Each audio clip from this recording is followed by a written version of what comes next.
അത് പറഞ്ഞോട്ടെ എന്നാണ് എനിക്ക് തോന്നുന്നത്. കുഴപ്പമൊന്നുമില്ല. ആ സ്വാതന്ത്ര്യം താങ്കൾക്കും ഉണ്ടല്ലോ തിരിച്ചത്തരത്തില്.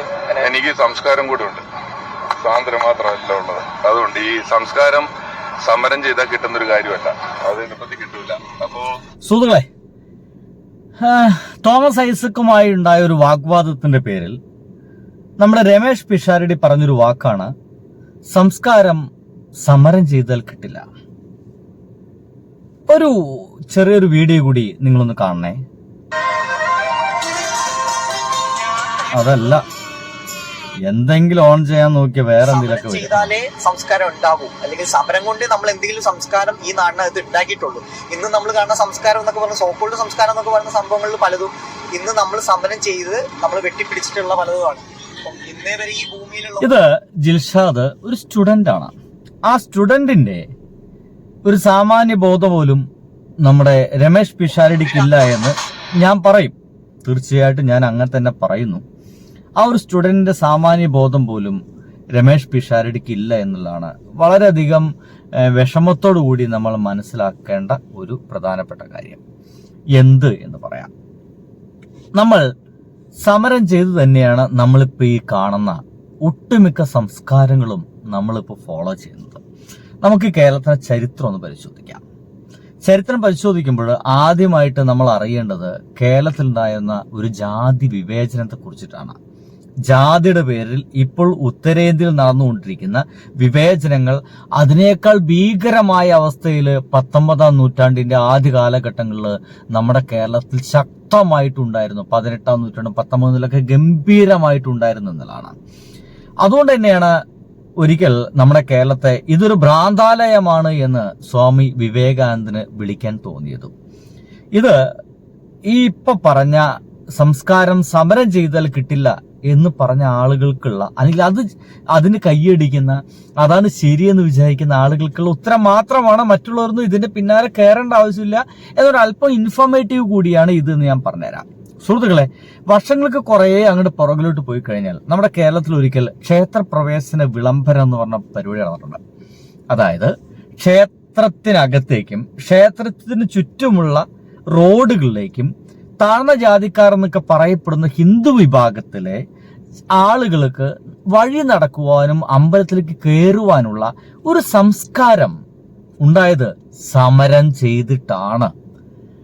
ഇനി സഞ്ചാര സ്വാതന്ത്ര്യം എന്ന് പറയാം, നടക്കാനുള്ള സ്വാതന്ത്ര്യം, വഴി നടക്കാനുള്ള സ്വാതന്ത്ര്യത്തിന് വേണ്ടിയിട്ട് നമ്മുടെ കേരളത്തിൽ തന്നെയുള്ള ഒരു മനുഷ്യന് അയ്യങ്കാളിക്ക് സമരം ചെയ്യേണ്ടി വന്നിട്ടുണ്ട്. വില്ലുവണ്ടി സമരം നടത്തേണ്ടി വന്നിട്ടുണ്ട്. ഇനി വിദ്യാഭ്യാസത്തിലേക്ക് കടക്കുകയാണെങ്കിൽ, വിദ്യാഭ്യാസം എന്ന് പറഞ്ഞ പരിപാടി താഴ്ന്ന ജാതിക്കാർ എന്ന് പറയുന്ന ആളുകൾക്ക് കിട്ടിയിരുന്നില്ല. പുലേ കുട്ടികളെ ആദ്യമായിട്ട് സ്കൂളിൽ ചേർക്കാൻ, വിദ്യാഭ്യാസത്തിന് വേണ്ടിയിട്ട് പള്ളിക്കൂടത്തിൽ ചേർക്കാൻ വേണ്ടി കൊണ്ടുപോകുന്നത് അയ്യങ്കാളി എന്ന് പറഞ്ഞ മനുഷ്യനാണ്. കുട്ടികൾ പഠിക്കുക എന്ന് പറയുന്ന ഒരു സാംസ്കാരിക പ്രവൃത്തി വെറുതെ കിട്ടിയതല്ല, ചുമ്മാ കിട്ടിയതല്ല. ഏതെങ്കിലും ഒരുവന് രാവിലെ എന്തോ ഒരു ബോധോദയത്തിന്റെ ഭാഗമായിട്ട് ഇന്ന് മുതൽ പുലേ കുട്ടികളൊക്കെ പഠിച്ചോട്ടെ എന്ന് പറഞ്ഞതിന്റെ ഭാഗമായിട്ട് പിറ്റേ ദിവസം കൂടി പഠിക്കാൻ തുടങ്ങിയതല്ല, സമരം ചെയ്ത് നേടിയതാണ്. അതിന്റെ ഭാഗമായിട്ടാണ് ആദ്യമായിട്ട് നമ്മുടെ കേരളത്തില് ആദ്യത്തെ കർഷക സമരം ഉണ്ടാവുന്നത്.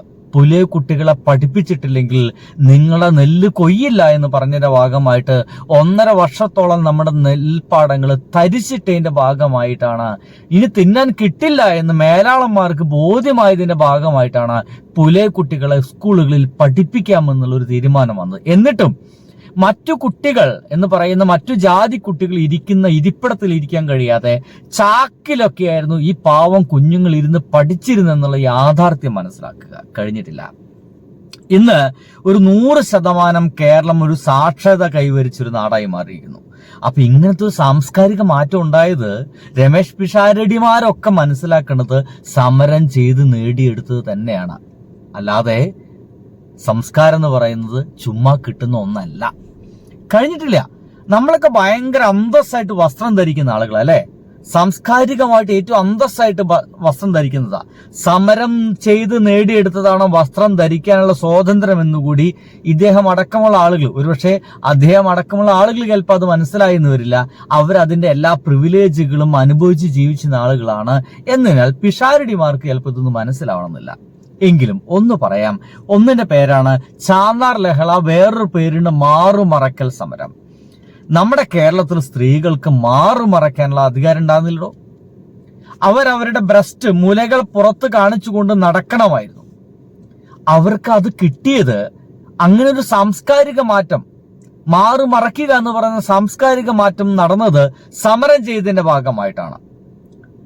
മനസ്സിലാവുന്നുണ്ടല്ലോ? കഴിഞ്ഞിട്ടില്ല കല്ലുമാല സമരം.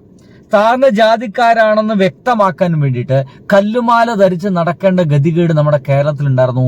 ആ ഒരു ഗതികേടിനെ സമരം ചെയ്തിട്ടാണ് ആ ഒരു വൃത്തികെട്ട സംസ്കാരം നമ്മളെ കേരളത്തിൽ നിന്ന് മാറിപ്പോയത്.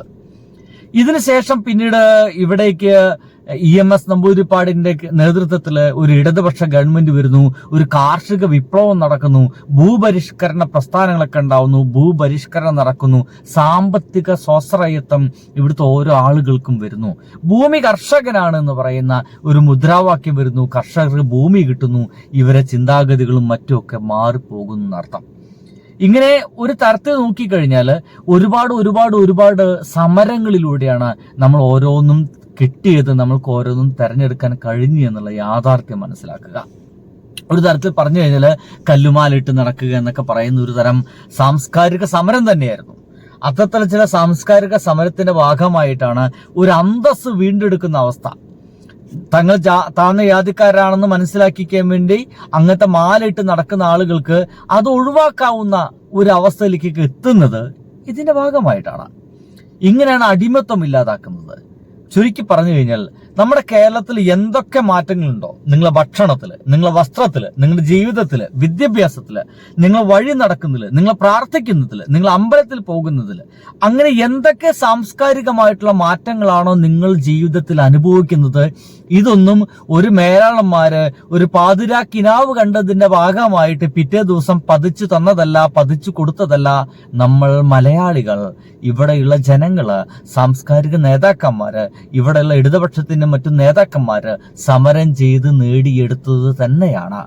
അതായത് സംസ്കാരം എന്ന് പറഞ്ഞു കഴിഞ്ഞാൽ അത് സമരം ചെയ്ത് മാത്രം കിട്ടുന്ന ഒന്നാണെന്ന് പിഷാരിടുമാരൊന്ന് മനസ്സിലാക്കുക എന്ന് പറഞ്ഞുകൊണ്ട് എന്റെ പൊന്നു സുഹൃത്തുക്കളെ ഞാൻ വീഡിയോ അവസാനിപ്പിക്കുന്നു. ആർക്കെങ്കിലും നിങ്ങൾക്ക് ഇത് ഷെയർ ചെയ്ത് കൊടുക്കാൻ താല്പര്യം ഉണ്ടെങ്കിലൊക്കെ ഷെയർ ചെയ്യുക, ഒപ്പം കൂടുക. നിങ്ങളുടെ സപ്പോർട്ട് വളരെയധികം ആവശ്യമാണ്. ബൈ.